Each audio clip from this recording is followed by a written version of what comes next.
Hello, Melissa Crook here from the Field Podcast.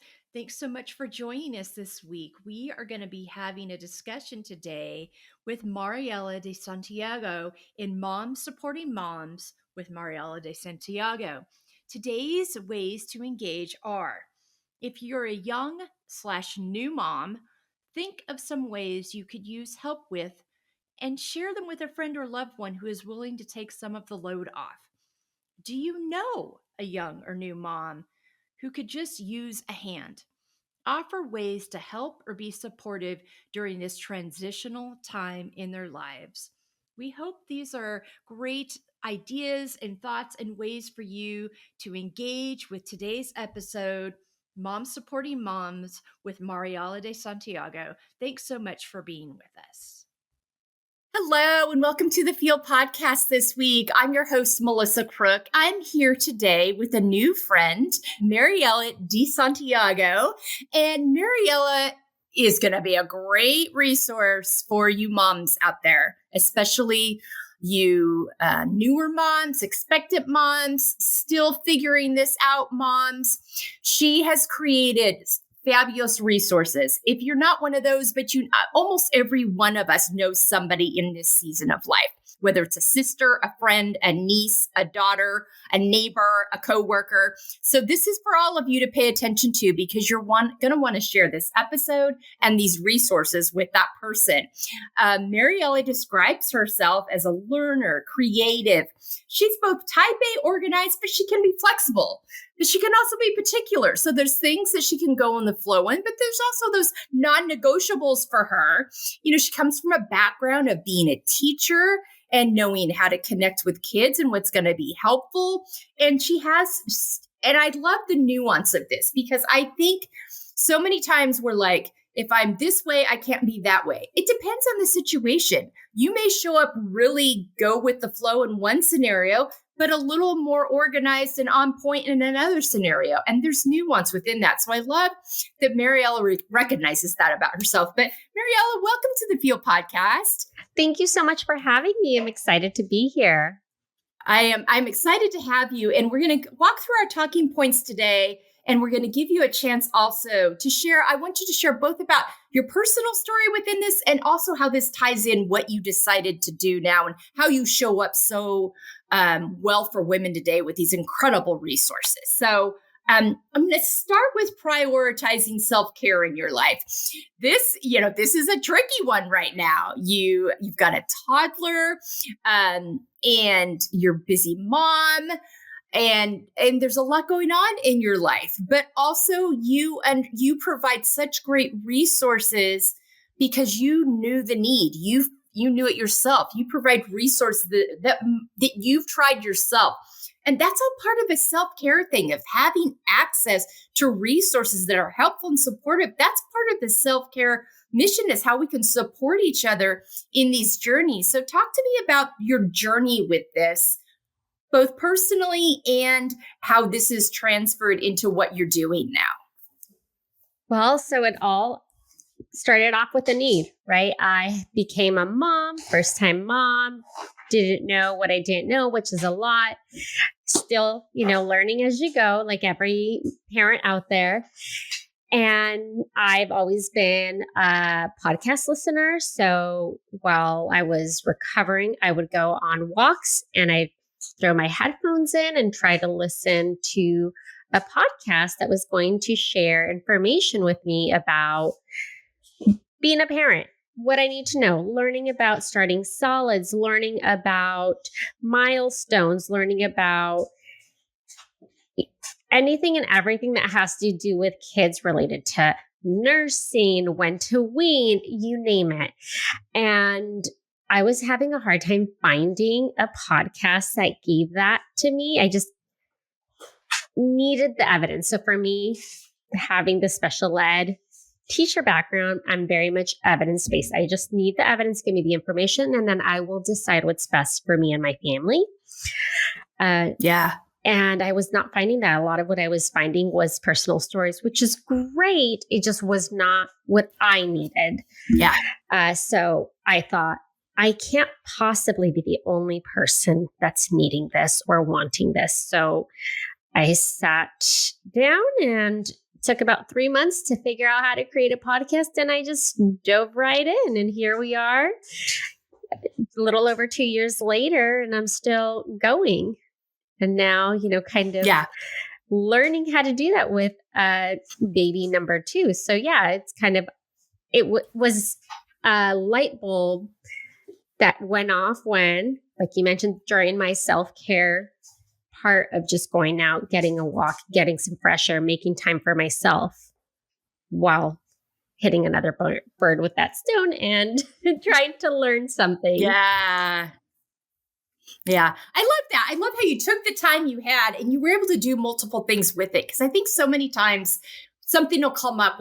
I'll be talking to women about taking care of themselves. I'm like, and I don't have time. Where was that fit? I'm like, let's look at your calendar and see what the time already exists. I'm not asking you to find new time. Let's find the time that already exists that maybe you're not recognizing right now. That's such a great example of that. I've listened to a few episodes of your podcast, and what I like is it's 20 to 25 minutes. B, you're talking about all the things that come up with, whether it's getting enough sleep, whether it's postpartum anxiety, depression, safety, whether it's my kid hasn't pooped in a week. I mean, you really you cover all of these different things that we need to know about. And it's one-stop shopping. Every topic is there, right there, that you're going to confront as a new mom in the first couple of years. So I love that. You share products that you've tried that have worked for you, that you then offer as a resource to moms. They don't have to go look for it. You've just got it right there for them. And anytime anyone can have something readily available to you when you're in this new state, learning how to navigate this new season, it is such a relief. I mean, I loved so much your episode where you talked a lot about postpartum and not being afraid to ask for help. We as women are so many times afraid to ask for help, or we feel like we shouldn't need it.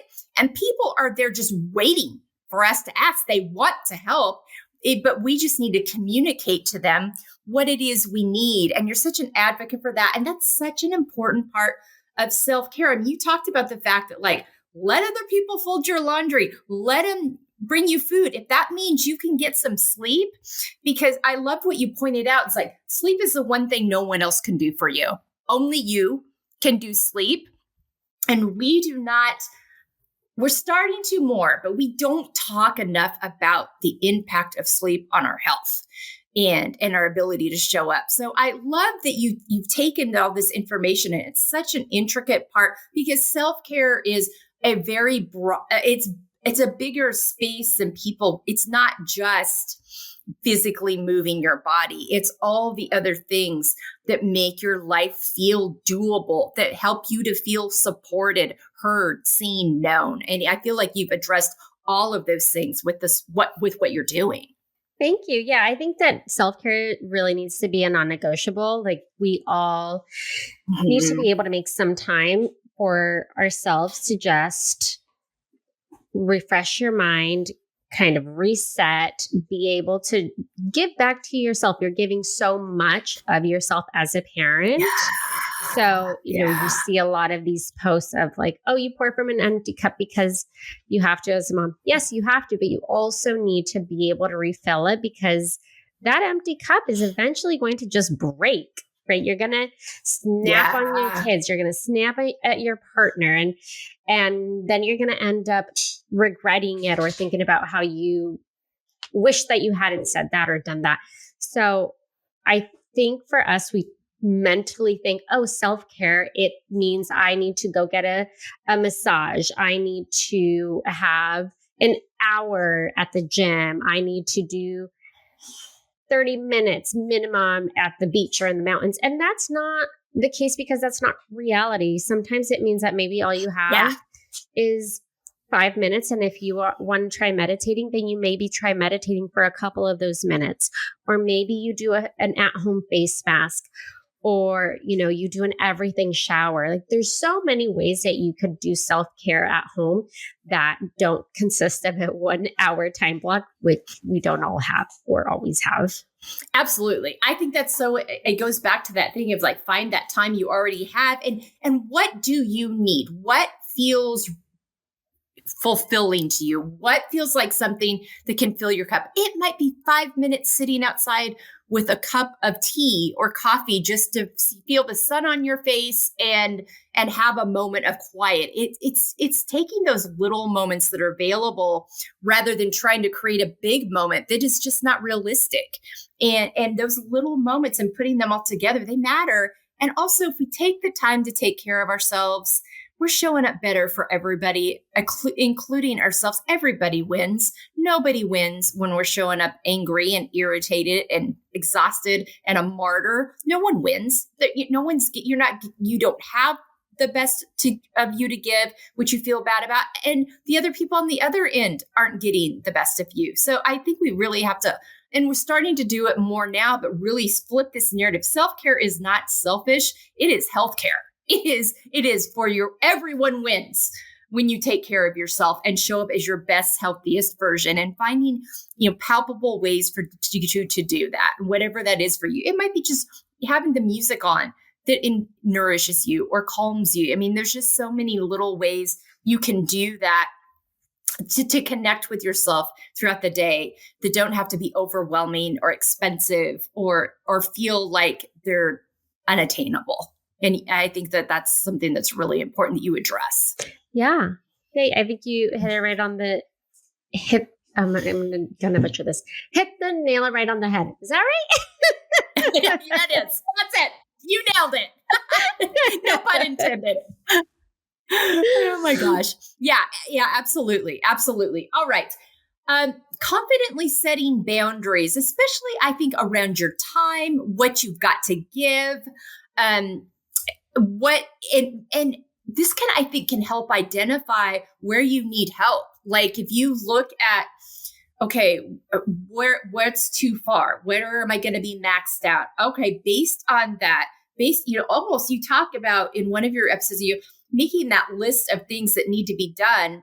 And then you determine throughout the day, okay, is that something I feel I can get to? Or is that something I need to ask for some help later when my sister or my bestie or my mom or mother-in-law or aunt or neighbor or whoever, or my partner, is around, and having that set up, but really being aware and not being afraid to say no, and not being afraid to say maybe later, not now, maybe later. So talk to me about your boundaries journey. I'm sure, life before that, even, you work with, with special education kids, and a lot of those scenarios require boundaries for their health and well-being and effectiveness too. So I have a feeling this is probably something you've bumped into before, but talk to me about your boundaries journey and how you've walked that out.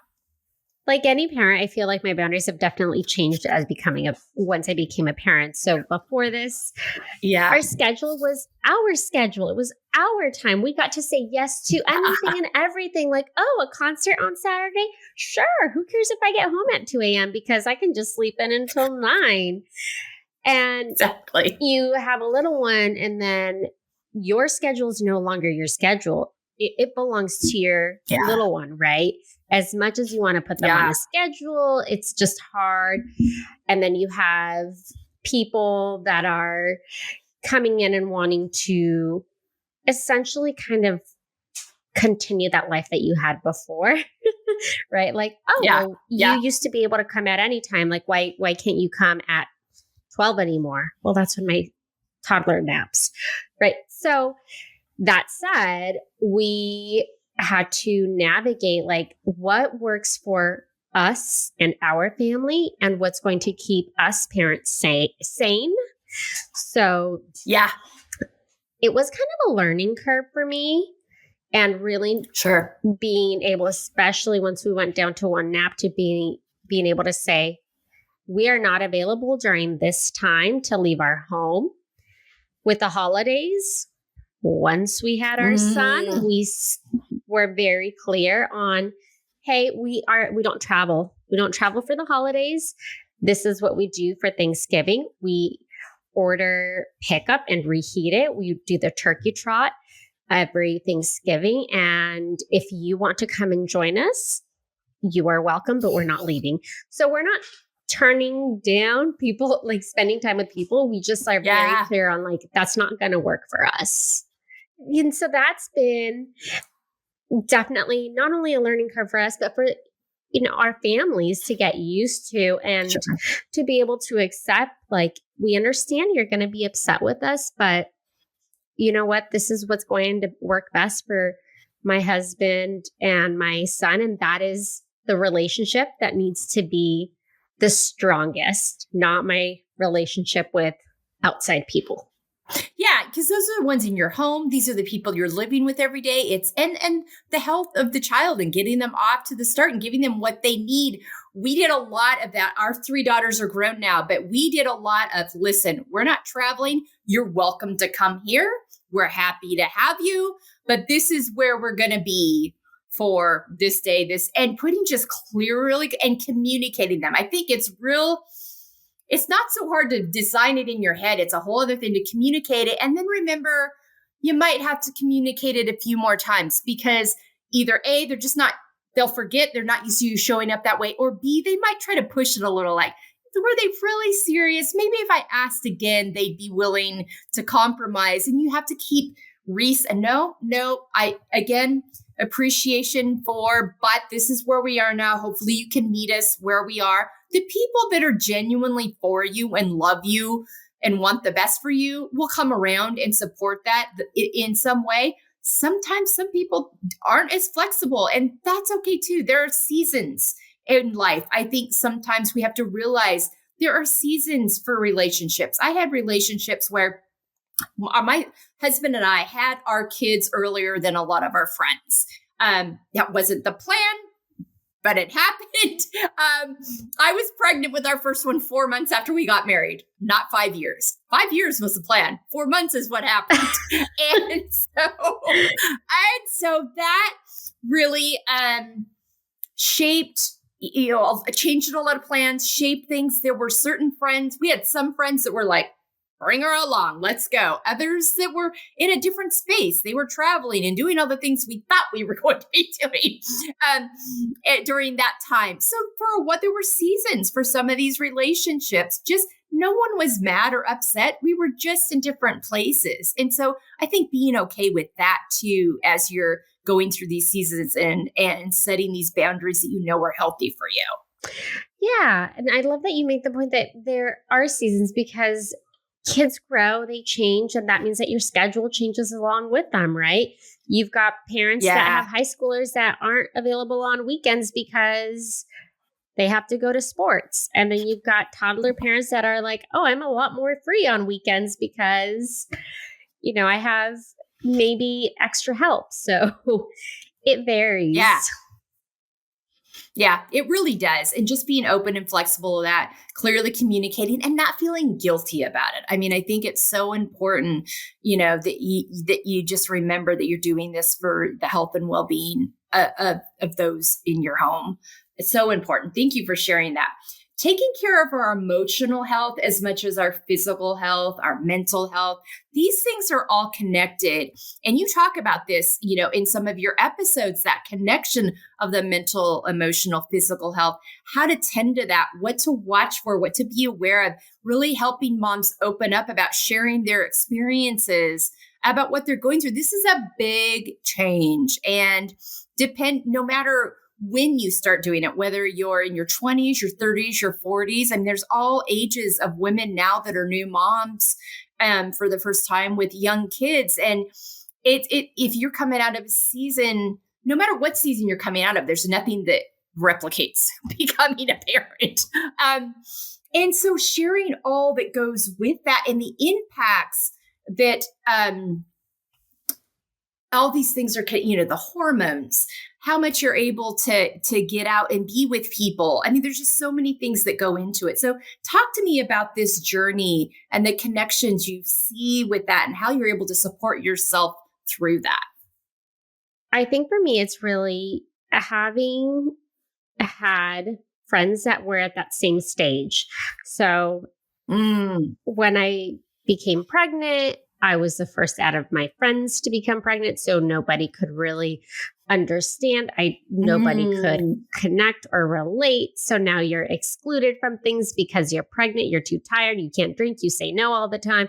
So it's a matter of finding new relationships that were in that same space, right? And so I did the Peanut app and that helped. And then as you change and you attend, like I attended different mom groups, I created one of my own.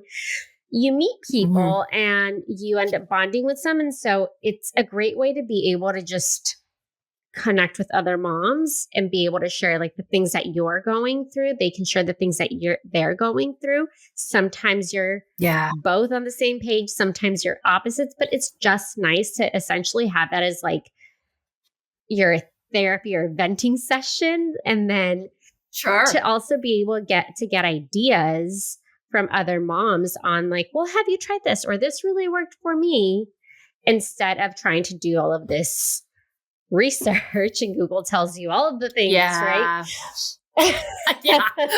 More than we ever wanted to know.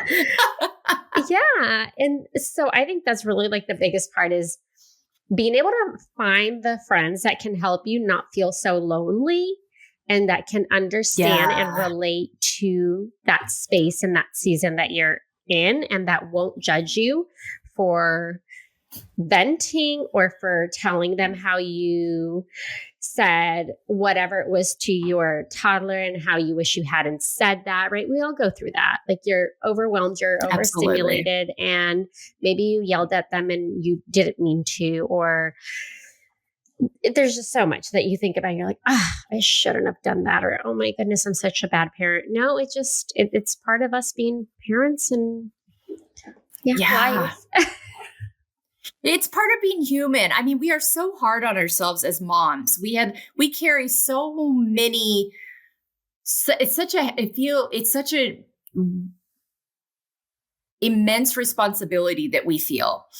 And we really are the last ones to give ourselves grace. Because listen, there is no pamphlet that comes with this responsibility. And everybody's is going to look a little different, but there are places that you can gather. And I think it's so important for moms to know the importance of getting together, sharing time, sharing moments, sharing experiences. So you don't, because it's real easy to just shut in and feel isolated and feel alone because I'm too tired to put them in the stroller to get out. But honestly, put on the yoga pants and slap on the Birkenstocks or the shoes and get out there. You'll feel so much better. And no one cares what you look like. But yet knowing that you've got spaces like that and you've created spaces like this. And I think it's so powerful to know you saw a need and you created it, in terms of resources, in terms of community, and what that does for your mental and emotional health is incredible. Like I don't think that we can overstate the impact that has when you're able to connect and find that community and feel supported. Yeah, it really is it's a great tool and a great resource for all moms out there. Yeah, absolutely. And just to know you're not alone. And some of these things will come up. We're like, oh my gosh, me too. And sometimes it's that stuff that's hard to talk about, or that stuff that's frustrating, and so having those places that, you can just show up authentically, exactly where you are in that space today is so powerful. And the impact that has on your mental, emotional, physical health. You talked some about on your podcast, you talked about postpartum. This is a big one that comes up. And I loved the conversation because you addressed a timeline. And I think that there has been kind of a small box of expectation put around what postpartum looks like. And I think whether it's depression, anxiety, both, and it's a much broader box. And the time frame for it is much longer, I think, than what we expect. So even having that resource and knowing there's other people having that experience as well, and that there's a spectrum involved. I loved that episode. I thought it was so important. But can you talk a little bit more about that? Because that is squarely in that emotional, mental, physical health space. Yeah. So I chatted with another podcaster, and it was about how postpartum, you go to the doctor, right? And you just look at this you fill out this form that only essentially tests you or assesses you for postpartum depression. Well, you're not going to your doctor and you're not going to the doctor long enough to determine if you do have postpartum Yeah. depression. But aside from that, you're not getting assessed for postpartum anxiety, which is a big one too. And all of these symptoms that show that you have postpartum anxiety and being able to just provide you with the supports, right? And even though postpartum, they say is just that fourth trimester, the reality is that we're postpartum forever, right? Once you have a child. Yeah. Oh yeah. Like absolutely. That's a great way. That's a great point. Your body has changed. And for many, some moms are, just now maybe going to visit a pelvic floor PT years after they've had babies. So yeah, it's really kind of trying to figure out like, what is it that you have that you're dealing with and visiting your doctor and not being afraid to say or talk to anybody about it. Because it is a big thing that occurs to new and expecting moms. And there's also like a shame associated with it, right? Like, yeah, absolutely. Yep. Yeah. It's still part of that mental health discussion that we have not gotten comfortable enough and feel safe enough talking about openly yet. Yeah. And I think that one was a big one that the podcaster I did this podcast with really focused on and mentioned, which is, it's just nice to be able to learn and hear like, oh, I'm not the only one dealing with this. If you are going through it, like seek help. There's so many resources online, friends that can connect you with potentials. I always say before you have a baby, create a list of any potential service providers that you might need once you are postpartum. So that can be a lactation consultant, a pelvic floor PT, mental health therapist, anyone that would likely take your insurance. Have that written down so that you're not trying to figure that out when you have an infant, you're sleep deprived. You probably haven't showered in 3 days. You don't know where your shoes are, right? You're recovering, you're bleeding, so you don't really want to leave the house. Maybe you can hop online and do a session with somebody. Yeah, I love that. And I love that thinking about it ahead of time. And like I said, if you don't know what it is that you think you'll need, then Mariela is a great resource. Listen to that podcast, go to her website, talk to your friends that have been moms. And like, what do you wish you had that you didn't? I heard you talking about on one of your episodes, a postpartum doula. I didn't even know that was possible. I mean, I don't think that's a widely known fact. And the fact that a lot of insurances will cover it, your ASI, HSA cards. I mean, these are things that are available that I think we need to talk about more and let moms know that they have access to that maybe they're not hearing about from their practitioner. Their practitioners, they're focused on their bodily health in the moment and the birth. They may not have, share those resources. Hopefully they do, but they may not. So I think too, that's really, and this is all part of your wellness in this time and how you feel mentally, emotionally, physically, spiritually. This is all part of that. Yeah. I didn't know what a postpartum doula was until I started my podcast, and definitely hoping to be able to get one this time around. Yeah. Yeah, especially, once you get two, it's a game changer. Yeah, it's a game changer. I remember that transition and just those resources, just knowing that there's support there for you. And it's okay to ask for help.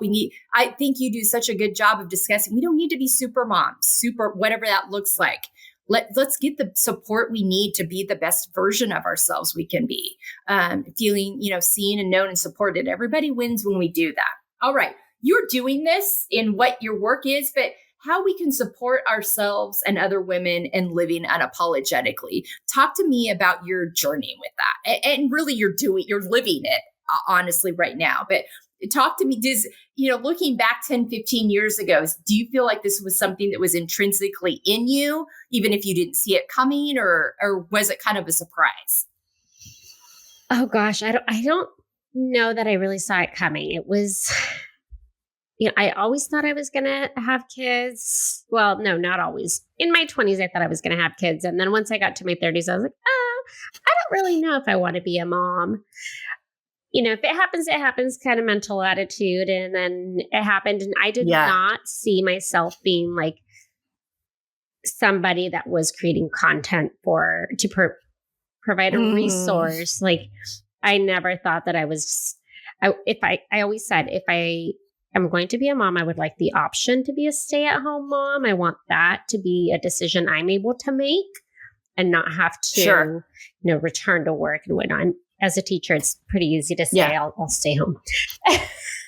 Yeah. Yeah. Yeah. It really, yeah. I mean, that's what is one of the professions that there is a larger degree of flexibility in. Yes. And so I think that once I became a mom, it definitely was a surprise for me to turn in this direction and do what I do now. And I love it. Like Mm-hmm. I love, you know, being with my son and teaching him all the things and being able to learn and provide evidence-based resources and answers to all of these different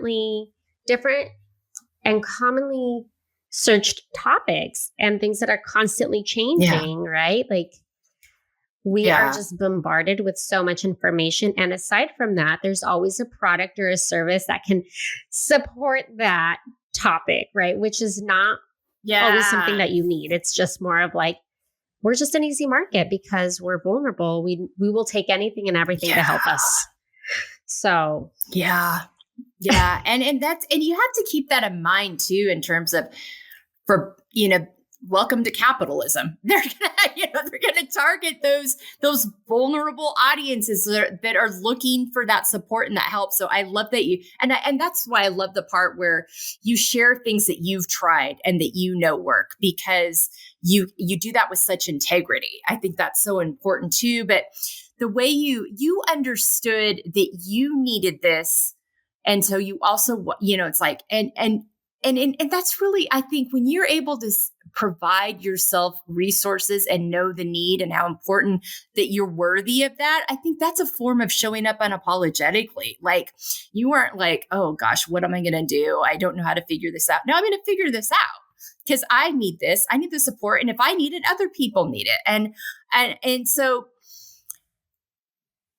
and I think too, just tapping into, and this kind of goes nicely to the next piece here, is it really comes back to what your values are, what you value, what your why is. And I think that what did you see that tying into, like, okay, this is my values and my why, or X, Y, and Z. This is very tightly aligned to this. Did you see that connection? oh yeah, definitely. Just being able to see that if I needed that support, I could not be the only one needing it. Right? If I was Googling Yeah. all of these answers and finding conflicting information, I'm not the only one doing that. So I just wanted to Yeah. provide that information by having an expert actually share the evidence and be able to say, here is what you need to know. Here's what, for example, baby led weaning is, and here's what purees are, and what the benefits and the cons are to both. And you pick what works for you, not the push of you need to do baby led weaning or you need to do Yeah. the sleep training or don't do the sleep training. People have very, very strong opinions. And yes, I have my strong opinions too, but I don't want to put those onto people. I just want to give them the information so that they can make the decision that works for them.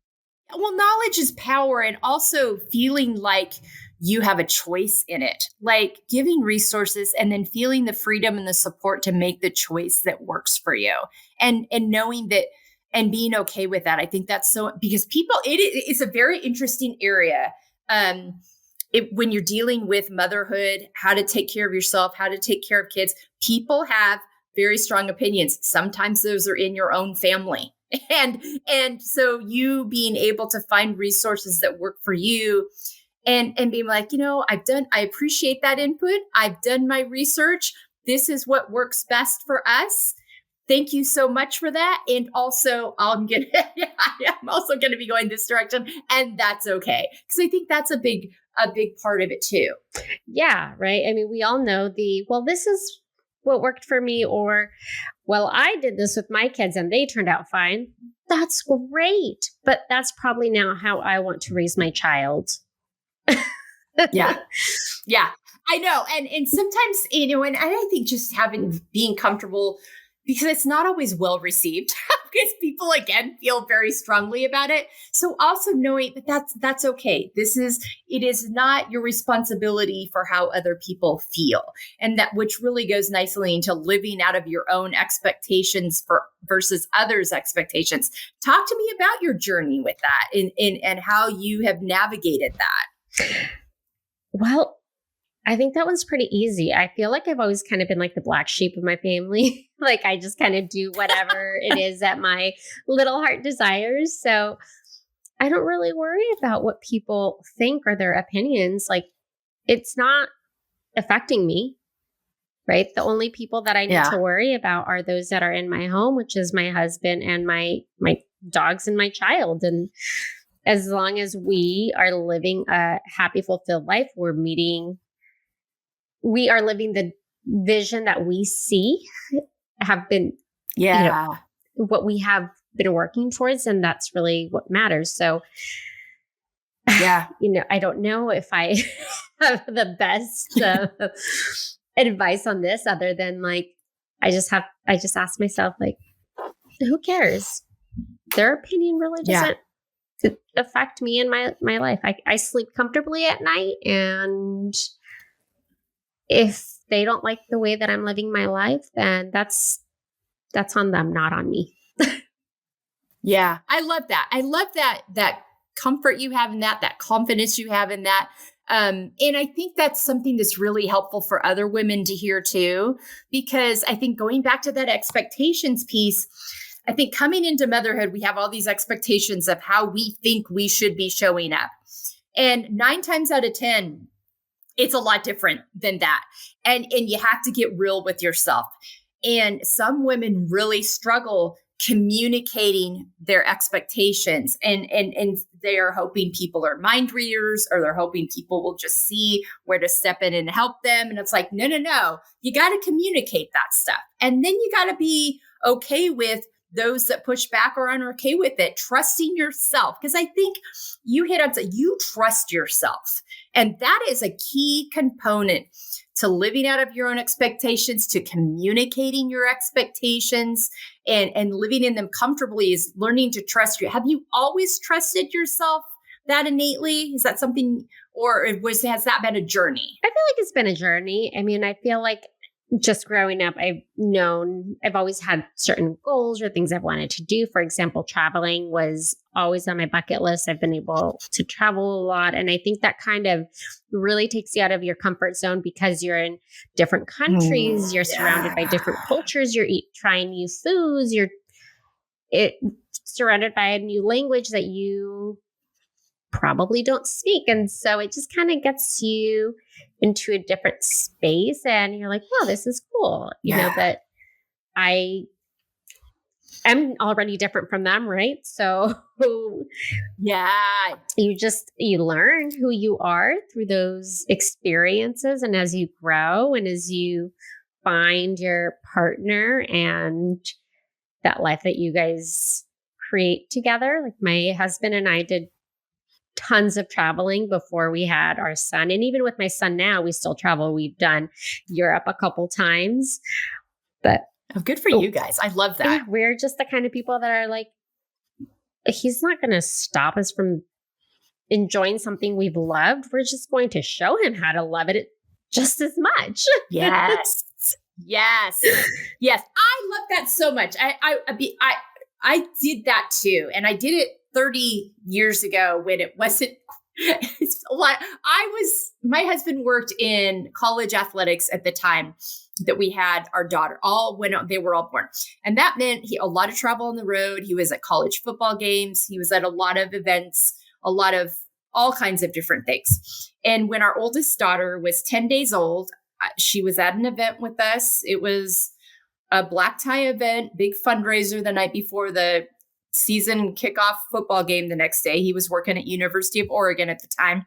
And Sierra was 10 days old. She was just tucked in her little bassinet underneath the table. She was fine. Like, she was just hanging out, chilling. I nursed her before we went in, and it was a couple hours later. And then she went to the game with me the next day, and she was all covered up and bundled up. People were looking at me like I had two heads for bringing that baby. I'm like, I'm not going to sit at home missing this thing. There's a big part of our life that I love to be part of because I'm a mom now. Same thing. We're going to bring them along and raise them in and teach them how to do these things and how to show up. And they can choose, as adults, they all are big. They love the stuff they got to do. They got exposed to amazing experiences.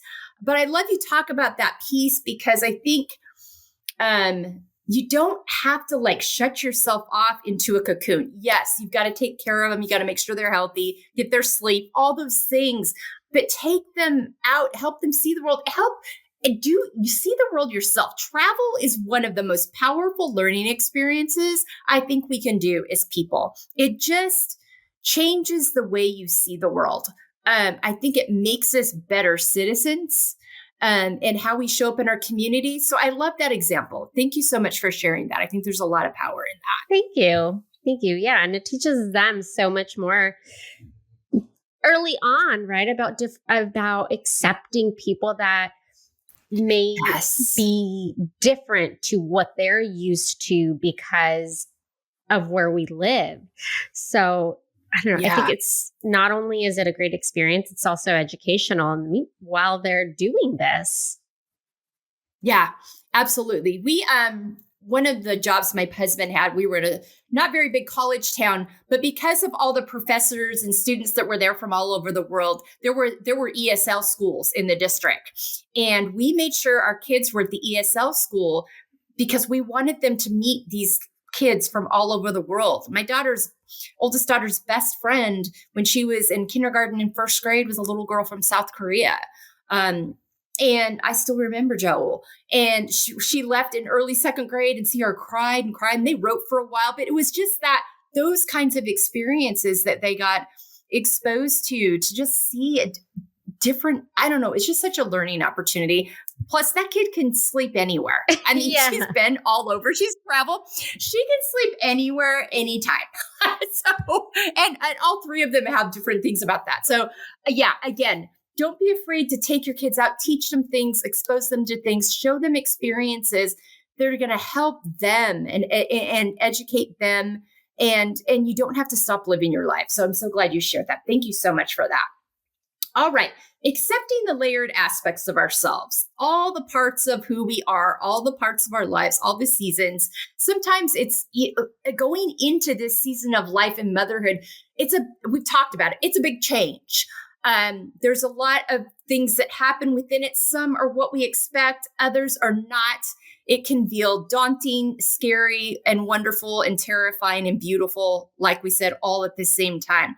And getting kind of, I think, okay with the fact that maybe it's not what we expected. And also giving ourselves grace in maybe we show up differently than we thought we would, or we needed more help than we thought we would. That birth plan didn't show up or go the way we thought it would, and getting okay with all those layers and pieces. So talk to me about how you've learned to kind of accept all those seasons and layers in your own life. Well, you don't really have much of a choice, right? You learn it. That's true. At the end of the day. I feel like I've just kind of learned to adjust and think about okay, well, what helps me now during this certain time and season that I'm in. So for example, just being a mom of a toddler, and we just enrolled him in school. And okay, well, what about the days that he's in school? What does my day look like? How am I going to now adjust with having this time free and thinking about, okay, well, my life is going to change again in a few months. So how are we going to navigate that? Because it's not just my husband and I, it's going to be our toddler having to share mom and dad, having to, to get used to another little human in his space.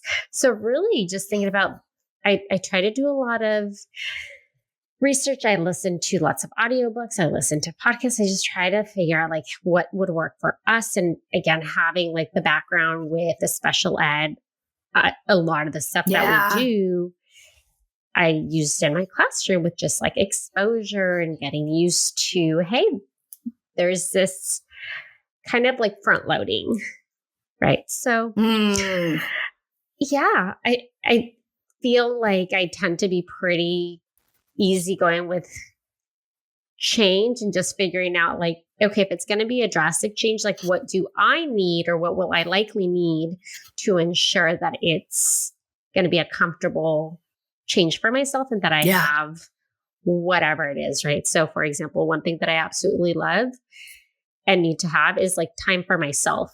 So how am I going to do that with 2 babies and not just one? Right now I have it 2 days a week because he's in school, but now I'm going to have it in. And so what's that going to look like? And who do I need to ask for help? And how can I do this where I don't feel like I'm trying to be too controlling? Because I like... Yeah.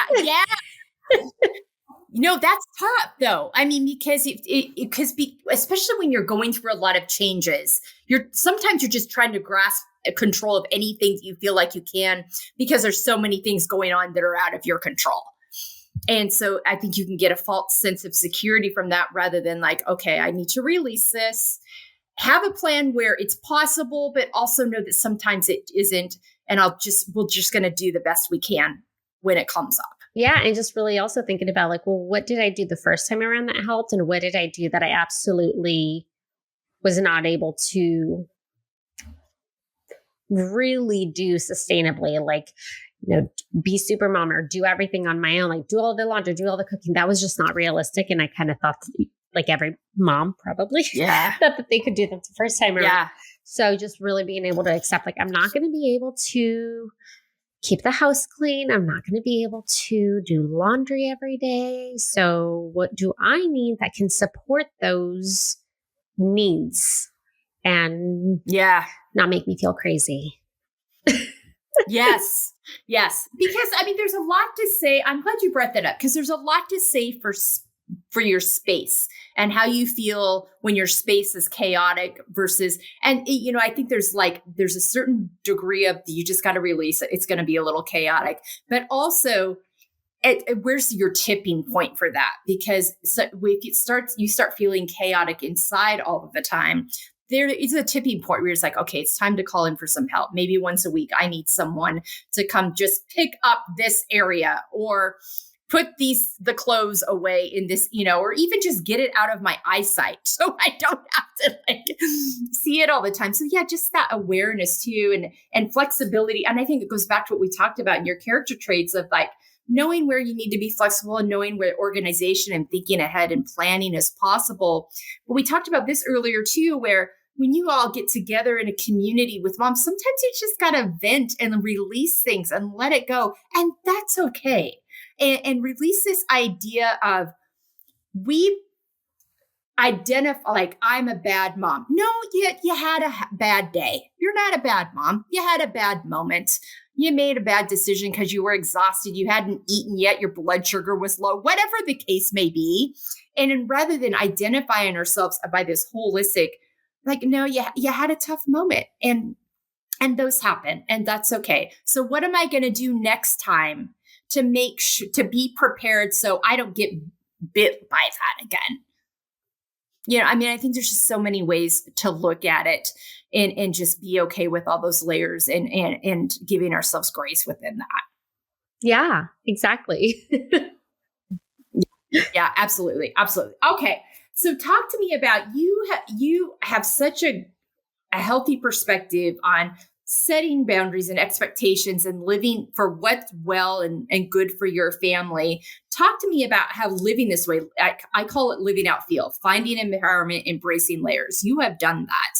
Talk to me about the impact that has had on your relationship with yourself, as well as your relationship with other people.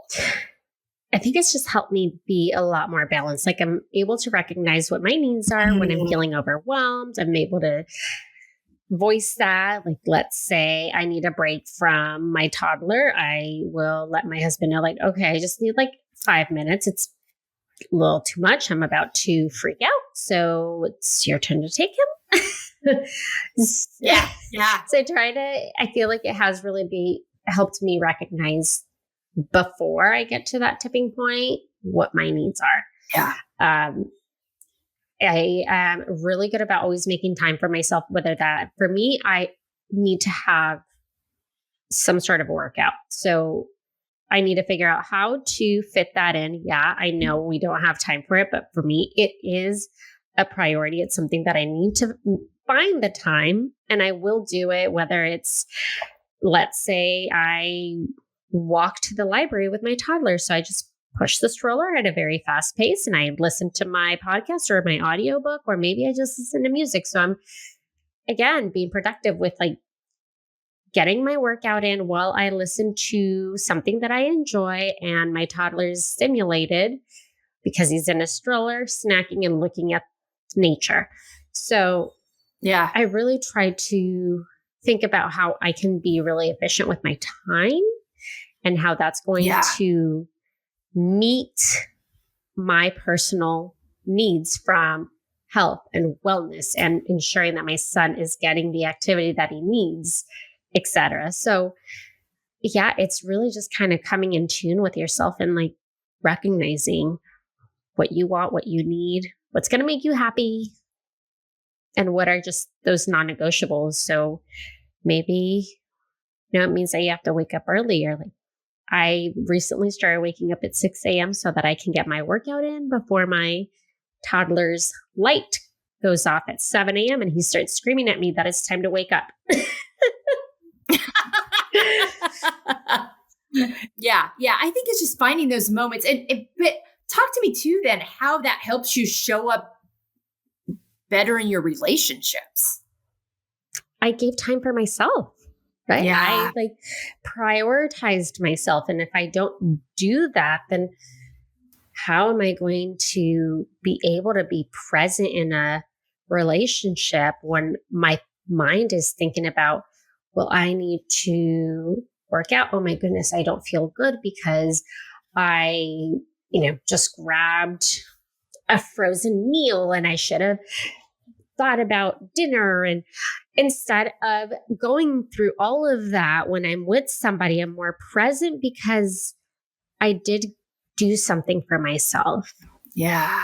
And it doesn't happen for me, it is working out, but it doesn't have to be working out. For some people, it's reading a book in the morning and maybe just having a warm cup of coffee without their kids around, or they're having time with their partner beforehand. Yeah. So there's just so many ways. You just have to determine like what is going to fill your cup so that you are present for all the other things that you are doing throughout your day. Yeah, absolutely. Absolutely. And this really goes nicely into, as we wrap this up, talk to me about 5 activities that nourish you. Because when women are struggling with, what do I need? What's going to fill my cup? I start with this question. I'm like, give me 5 activities that nourish you. I literally will have women, moms, especially, I don't know. Okay. Before kids, before this season of life, what did you like to do? What filled, what's accessible to you? Because I think it's so important to keep in touch with that so that we know how to nourish ourselves and fill our cups. And we're not like, I don't know how to do it, so I'm not going to do it, because that's not sustainable and not a healthy way to live. Yeah. Well, I feel like I'm still pretty good about doing a lot of things that I love to do prior to becoming a parent. Again, a lot of that is with the help of family. But my first thing is working out. And the way that we were able to make that happen was we created a gym at our home because we were able to make the space. I think a lot of people did that during COVID and we just kept it. Yeah. And now I probably will never go back to a gym. I have everything I need here. So that's one way. I save time that way. The second thing is I go to the beach. I go to the beach once a week. It is my place. And I do this when my son is at school and I take my dog and I just walk on the beach with my dog, and it's amazing. I have fresh air. I get to listen to the waves. I get to smell the salt water. That's something that makes me happy. Another thing is being able to spend time with friends. So on some days when I don't have my son, or even if I do have my son, we'll kind of figure out a way to be able to hang out depending on what that's going to look like if they have their little ones. So just making time for those friendships. Sometimes we have what I call a mom cafe, where they have childcare and it's a coffee shop attached to it. So you can drop off your son or your little one, and then, you have to stay in that building, but you can meet up with a friend and engage in a conversation without your toddler. Yeah, I love that. I want to stop there for a minute. That is so important. So many times for women, when they go into new seasons, the first thing to go are their relationships, their friendships with other women. You need those. Those are important connect points for you. So I'm so glad you brought that up. I think that's so important, and we don't talk about that enough. Yeah. And another way that I do that is through phone calls, whether I'm driving or I'm out on a walk with my toddler. You're just pushing him in a stroller. So it's either I'm on a call, I'm listening to an audiobook, or I'm listening to a podcast. So I'm still doing the things that I like to do prior to having kids, but I'm just having to adapt it, right? I can't just sit and text all day or be on the phone. Or if I am sending a text, now it's an audio text or an audio message because my hands aren't free. So I have figured out like how to do what I still love, just in a different way. Yeah. No, that's really good. I love that. All right. 5 words on how you want to feel the next 6 months. Present, healthy, balanced, content.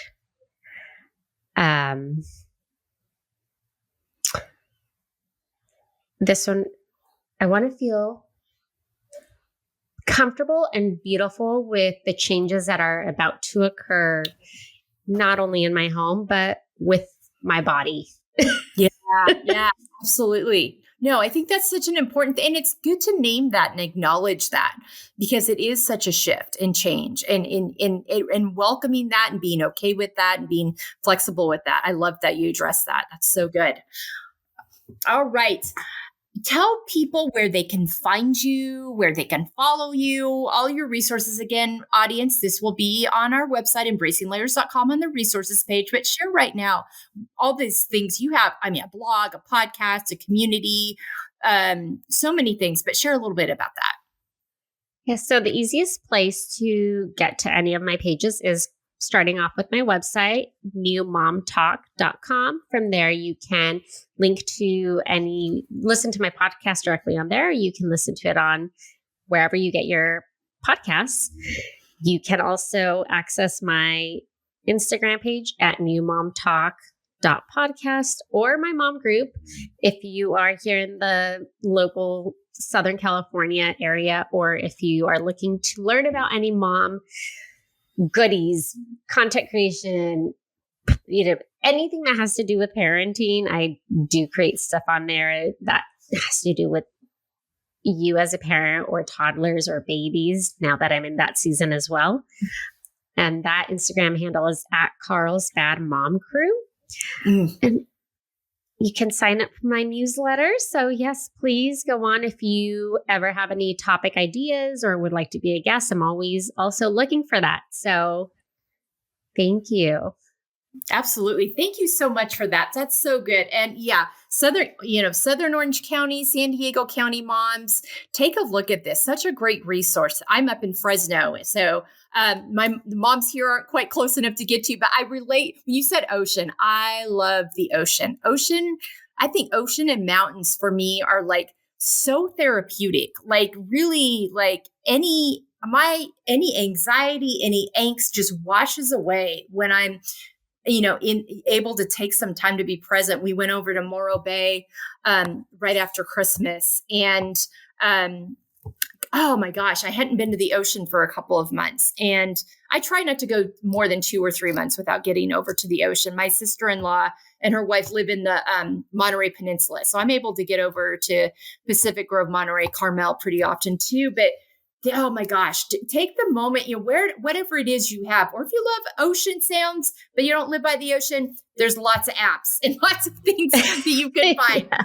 That listen, but those things that calm you, that center you, that are easily accessible. So I'm so glad you brought that up. The power of nature and its ability to really help with that is so important. Mariela, we could talk forever. There's so many things to cover in this sphere, but thank you so much for how you show up in the world. This seeing this need. I love talking to women who see a need and respond to it. I think we as women are absolute champions at that. We don't sit around and wait for something to just show up. We take the bull by the horns and we create it if it's not there, and you've done that. So thank you so much. Thank you for your time today. Hope you can get a little quiet time while your toddler's napping. But I appreciate you taking this time with me today. Thank you. Thank you so much for having me. I've loved being able to chat with you and connect. So yeah, I appreciate you finding the time to have me on here as a guest. Absolutely. Absolutely. It's my pleasure. All right. Moms, people that know moms, share this information. Let people know it's there. And if you know a mom that's in this early stage of toddlers, multiple little ones running around, how can you show up and help them today? Run a coffee over, offer to sit with the kids for an hour so they can get outside and take a breath, or they can just go take a nap. I mean, any of those things, think about those ways you can support. And if you are a mom, ask for help. People want to be there to support you. People want to show up for you. Don't feel guilty about that. Don't feel bad about it. Take care of yourself in that way. Honor yourself in that way. But we appreciate you being with us. Check out Mariela's resources and have a great week. Hello, Melissa Crook here. Thank you so much for joining us on the Field podcast today, Finding Empowerment, Embracing Layers. I hope you found today's framework and resources supportive and informative. To learn more about all that we offer here at the Embracing Layers Network, visit embracinglayers.com. You can go to our contact form to schedule me as a speaker for your next conference, workshop, or seminar. You can go to our book page to order our book that Jessica Garrison, our wonderful and talented writer and author, authored with my support. And engage with this framework in written form, with your journal, or in a book club with other women, inviting them on this journey with you. You can look at our resources page for all of the helpful and insightful resources our guests offer and share. You can find the schedule for our weekly Together We Feel women's panel conversations that we're holding each Monday on our YouTube channel. And you can find the links to all the spaces and places you can follow, engage with us on social media, and join our engagements that are happening on our Substack site.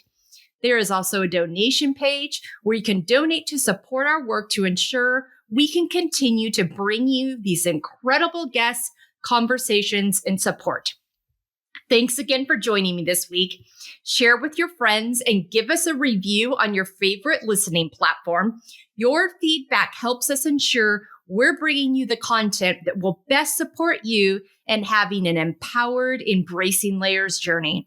Take good care, and thanks for giving us some of your valuable time today. We truly appreciate you so deeply.